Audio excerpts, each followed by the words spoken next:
अहानबमक्तदा मणिपुरी वारी तामिनसी YouTube channel बु येंगबिरिब अमदि ताबिरिब खुदिमकबु हेमचंद्र सोयबमना तरामना ओक्सबग लोइनना नोलुकना खुरुमजरी तेंथाकोल हारिब वारी असिगी तरुक सुब सरु मियामदु खुदोल तमजरी वारी असिबु इबिरकपि रोनी बला ओक्रम रंजित उपाय लेतना हुगलकलगा मखु खुदा कुंदुना मखुत लोनदुना हाइजरई मतौदु उरगा लांगलेंदी हेना हौना हौना नोक्तुना लैरमी रंजितना लांगलेन अयाम लानख्रे अइबु ओंगता ngakpiu अइगी खनबिद्रबसु इसा अमदि अइगी नुपीगी खनबिदुना अइगी थवाइददि कनबिu अइ लैत्रबदि मखोय यामना वाहुरani अयाम लानख्रे अइबु ngakpiu लांगलेन लांगलेंदी रंजितना हाइरक्लिबदु ताबगी महुत्ता अमुकै हेना साउगलै ममित्तु ngakसंग ngangsilaktuना Ranjita ममित्तु संगतोक्लगा येंगदुना खोंजेलदु nganglaga हाइरई ngakpiba मखौ पोंगना यामना करेमना हौना हौना नौखलै अइना नंगबु ngakpiba असावबगी सक्तमदा ओलक्तुना Ranjit की ममाय मनाक्ता चंगसिलई रंजितु खंगदुना खरा हंदोई लांगलेना अमु ममाय नकना चंगसिलकलगा साउना अइना नंगबु ngakpiba हाइबदुदि मपोक्सिमगी ओइथोक्लरोइदबनि लांगलेन अमु कपलदुना मखा तारई अइना नुमितुदा इखुटलोनदुना अइबुना चलमकनि खनबियु हाइजखिबा नंगना ताबीबदि लायरदना अइबु करियमनदुना नंगी खोंबुसिंगा नखौ पोंगना नोक्तुना अइगी नुक्सिबा महाकि ममांगमक्तदा नुपी ओइबगी इज्जतबु नंगी खोंबुसिंगा हंजिन हंजिन लेखा ताना मांगहनबिखिबा अदुगा अइगी नुक्सिबा महाकपुसु अइगी मिमांगमक्तदा नखोइना हातोकपिगिबा अइबुना नखोइना लाक्नबिबा याबा लाक्नबिरगा इथंता सीबनि हाइजिननबा थौरी यानदुना हातोकपिगिबा मधु पुमतमक्तुगी लमन अइना सोइदना खुंगनी अइना लेमना थारो हौजिक्ति अइगे अनिंबा असि नंग खक्ता ngairabani नंगबु खक्नि अइना मतम कुइना ngairक्लिबसे हौजिक्ति नंग कदायदा चेनगदौरि चल्लु नंगी माइबु कुल्लदुना नंगबु कनबा ngambरियम माइबु कुल्ला माबुसु अइना लेमना थारो अइबु मफमदुदा नमसिनदुना वाना लैहनखिबा माबुसु अइना लेमना थारो हौजिक्ति कनाना नखोय अनिबु कनबिगनि अदुबु अइना नंगबुदी कैदोंनंगदा तराइना हातलो अइबु नखोयना लाक्नबिखिबा अइगी नुक्सिबा महाकि ममांगदा लाक्नखिबसिंग अदुगिदमक्ता अइना नंगबु लाक्नखिगनि हौजिक्ति नंग कदायदा चल्लगा हिंगदौरि असि हाइदुना लांगलेन अकीबा सक्तमदा हौना हौना रंजितपु करेमनबगुम नोक्ली रंजितसु लांगलेनना nganglaklibuसिंग अदु तारुबदा मा हिंफम लाइरर खलकले रंजितु मपी इरा चेनदुना ममाइदु नोनथदुना अदुमक्लै लांगलेना रंजित की अकोइबदुदा नोक नोक्तुना अमु हातकनी अइना नंगबु हातकनी लेमना थारोय हातकनी रंजितसु लांगलेना हौना हौना नोक्लगा nganglaga ngangba अदु ताबा ngamlaktabdagi मनादु मखुटना मेनसिनदुना खांगले असुमना ममित उइसिलगा मना मेनसिनदुना नोनथरगा लैरिङैदा मना मेलिबा मखुट अदुदा ताप पाइरै रंजितसु पाखतपोय किबोय नंगी अपामबदु तौरो अइ करिमता चिंगनद्रे अइ साना याजरे असि हाइदुना ममितु इसिंदुना मनादुसु खुमदुना अदुमक नोनथदुना लैरगा हाइरक्लिबनि तंफादी मपुरोइबना हाइरक्लिबसिंग अदु ताबदा पाखतचदुना ममाइदु हुगतपिदुना मखुटना ममाइदु नालगा हाइरै तामो से कैदौरगे नमितो अमता पांगो से ज्ञान तारबो canoe तौरिबो मतौसिबो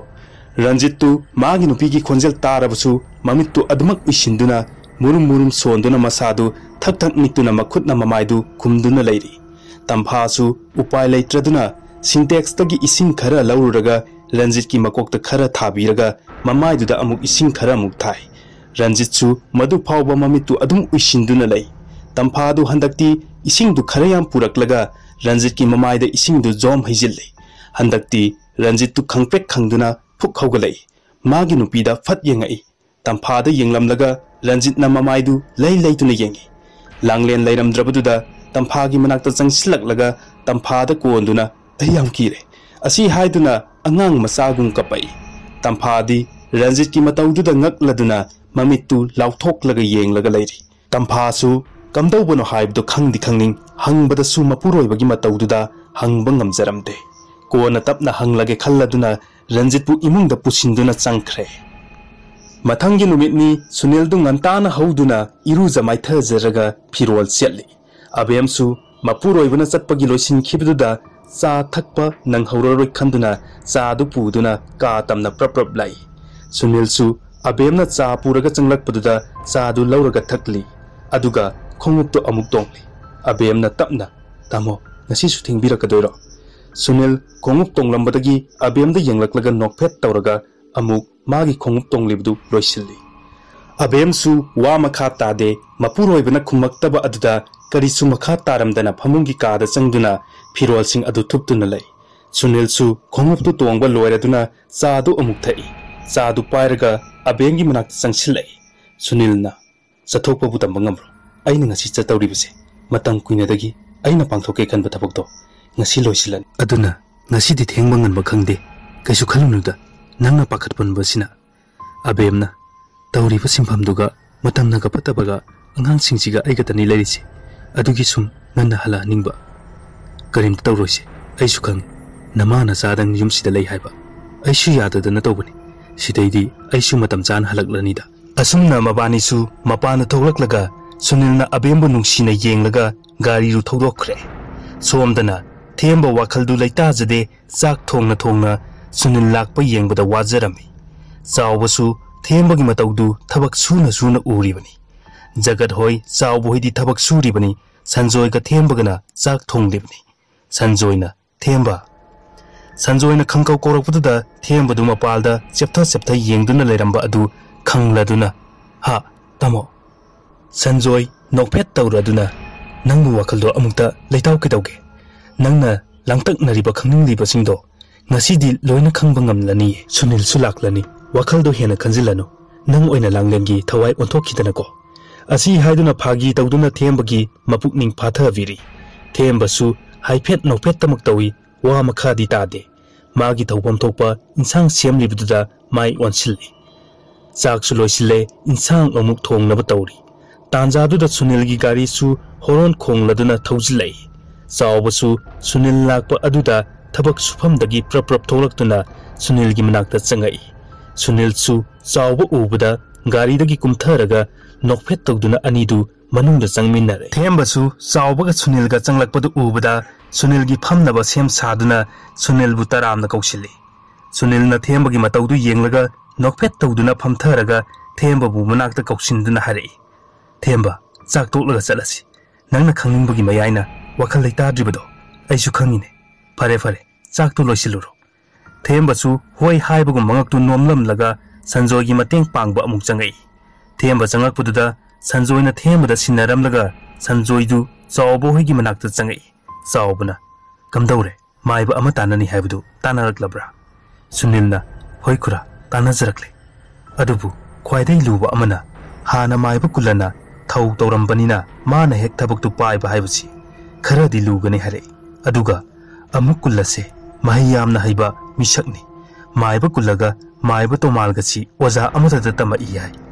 maiba kullana kul aruda tawramlibsi angakpani hoi farese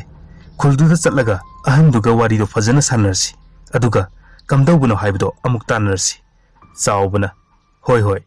fare chaksi chathoklaga chatnaba tawrasi isa thembasu ibungo ngaibda ahinga tumpham chapung khangjadrabani kari matawno aisu haifam khang Sunilna aisu khangi mana nungaitriba khangningliba singdo maiba tomalna su masigi warise loina khanglami aina ngaklibadi maiba tomalna masigi maramda punnama khanglamba asini aduga amu aina singnaribasina maiba tomalsi maiba kulagi mi oiba jala asini adubu amaromda magi maithongdadi adugumbagi mokhal mamidi taba ude aduga khura maiba tomalna warise fajana mamutana khanglaba matamda themba pupuduna la uharei thabak asi themba khaktana thawai asigi mateng pangba ngamgani haina suharei chawbana harei adubu ibungo masida khudong thiba khotpani nangadra haina pakhali ada leihoriba mama asonbigidi themba maha khaktani do karigumba phatanungda thoklabadi mama adu kari oigani tamba ngamde Sunilna khura madugi nomaktadi karimta khanbiganu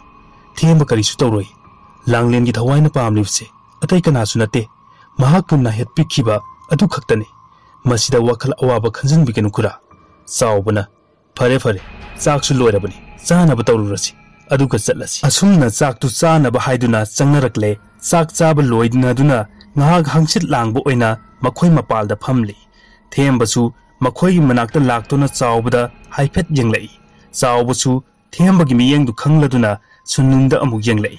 Sunil su chaubana yengakpaduda mangaktu hoi haibagum nonglai Sunilna mangak nomlakpaduda ubada chaubana jagatta onsillaklaga jagat nangna mayam thabak suri basingche khara yengsilam Sunil gi thabak amma chatluge thembaga sanjoiga su pugadabani insang no pisu khara lairakke jagatna hoi tada ado thengadi hanbirakano mayam su ithak thongba su yawbanina tada yawdrabadi aisu wangang bagamjade chaubana hoi hoi aikoi su kuiroida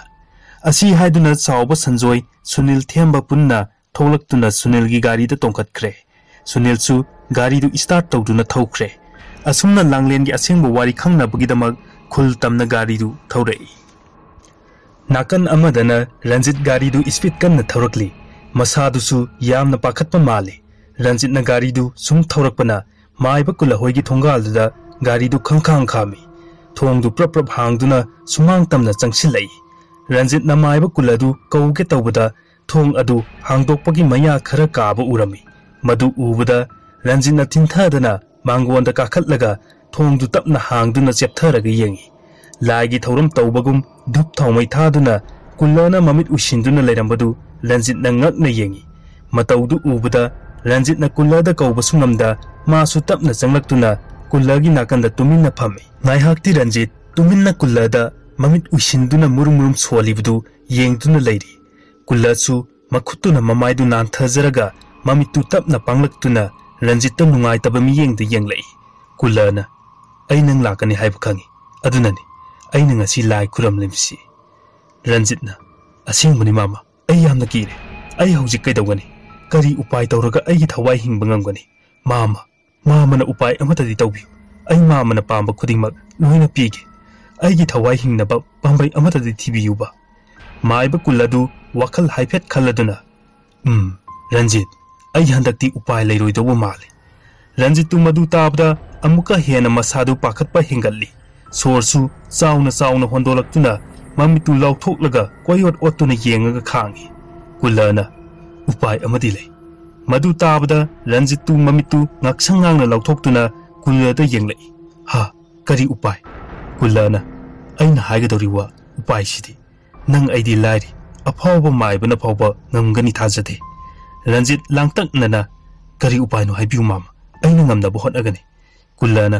madu oithokani haiba ithajade masida ngamba taragadi nang amadi ai thawai hingba ngamgani karigumba ngamdaba taragadi nang ai amuka hena khudong thiba nangani aina ngasi lai khurumduna puja tawrim libse upai du yenglambani upai du phangre adubu luribadi madugumba ngamnaba hotnabadi nangna amadi aina ngambadi oithoklaroi khalladuna aina nangonda wafamse hainingdrabani Ranjit na haibiu mama upai du ai ngamnabo soidana hotnajage kari upai no haibiu maiba kulladu Ranjit ta yenglambadagi nakan amada laithoktuna mamitu achauba tamthibagi mawongum yengladuna misak amabu hatpa wahai du tabada Ranjit mamitu lauthokladuna kullada yenglai ha misak ama hatpa kana kullana misak adu hatpa kaidung sungamloi maramdi thawai aduna misak tubu senaraga lairibani aduga luriba amana misak adu haujik masak khangba ngamdri thawai aduga yamna nakna laiba misak ni haibadi khangba ngami horen ahing nongyai athengbada lai khurumduna misak adu soidana khanglagani aina thabaksi pangthokpa ngamloi hairibasi ataigi nate miwai asi langlen gi thawaina senaraga laibanina aikhoina misak adu hat ke honarabuda aikhoi oina khudong thiba soidana nangani khalli kullana haribasing adu taraba matungda Ranjit tu ngahak wakhal ama lai Ranjit na hari sinadi mama aina singnaba misak amadi leire wahai du tabada kulla Ranjit ta phat yengai noma ina angang khara neklaga Sunil bu hatna ba haiduna sinbada Ranjit na mamangda thokiba Sunil bu thangna thinge tawkiba thengnakiba angakpasing adu kulla da amata chithadana tamlami Ranjit na makha tarai tawribasing du ubada oiraroi khanduna lammaga yenglambadagi aina saitup ama pairaga Sunil la thongge tawbada Sunil bu mi amana imkibagum saitup tuna thombadadi palhaudre nakanda nung amada yesilaga gyan mangduna taki madu ubada aina Sunil gi manakta sangsinge tawbada khud amana aigi khutangda pharai matawdu ubada aiga lakminaba angangsing aduna sidi mawong amani senhaurasi haiduna Sunil bu hanna yenglamdana chelakki वादु मखा तागे तौबगा कुल्लाना मरक थतलगा ओ मधुना ताकपदी सुनील सी ओइगद्रा हाइना खल्ले रंजितना होय ऐसु माबु सिंगने कुल्लाना मा ओइरमलबदी कम तौगनी अखोय करी तौगनी रंजितना मकोकतु खोतुना मामा ऐसु ज्ञान तासिलक्ट्रे मामना फै हाइबदो तानरसी कुल्लाना होय फारे हौरेन अहिंदा लाई खुरुम थोकलगा येंगलासी रंजितना अदुदी मामा ऐसु युमदा हन्नब तौरगे हयेंग अयुकमना लाक्लगा करिनो हाइबदो खनरसी कुल्लाना इमुंगो अइदी ngasi senangsida ahing lekpu yagadra haige khalambane nangbu farak tagadro ranjitna mama aduna faradra aisu yumda tumpham chapongga khangdrabone hauren si aisu yaungna punna yenglasi ayumda phone tawraga halakroi haikrage ranjitna magi nupida call tawduna thabak amagi arapum mafam umuda chatle halakpa farak tarani aduna ngasi halaklaroi haijin khre somdana sunilna gari du thawduna khul yausilakle खुलदु हेक यौसिलकपगा थेमबदु ममित उइसिंदुना लैरमबदु ममित खंगपांग पांगलै गाड़ी की थोंनाव अदुदगी ममित तुप मपालोमद यंगथोरई कयादा इंगना फजख्रब मफमनो yum खरसु लन ताबोई मी लैनद्रब युमनिना युमगी अकोइबसिंदु नापी लोइना हौजिल्ले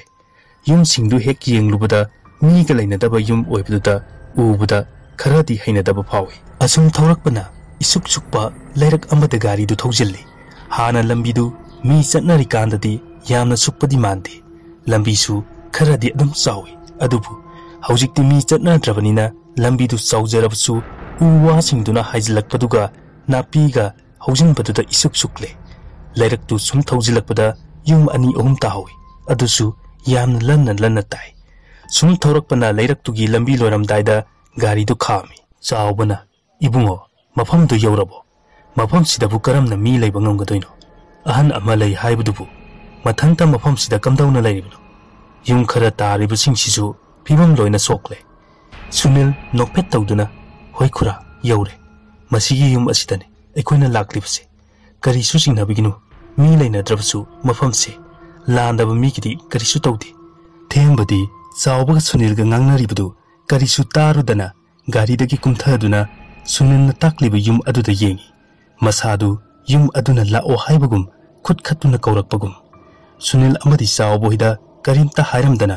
युमदु तमना चंगे हाइदुना मखोंगदु थांगबा हौई सुनीलना ममाय लैथोरकपदा थेमबा लैरमदबदुदा गाड़ीदगी कुमथादुना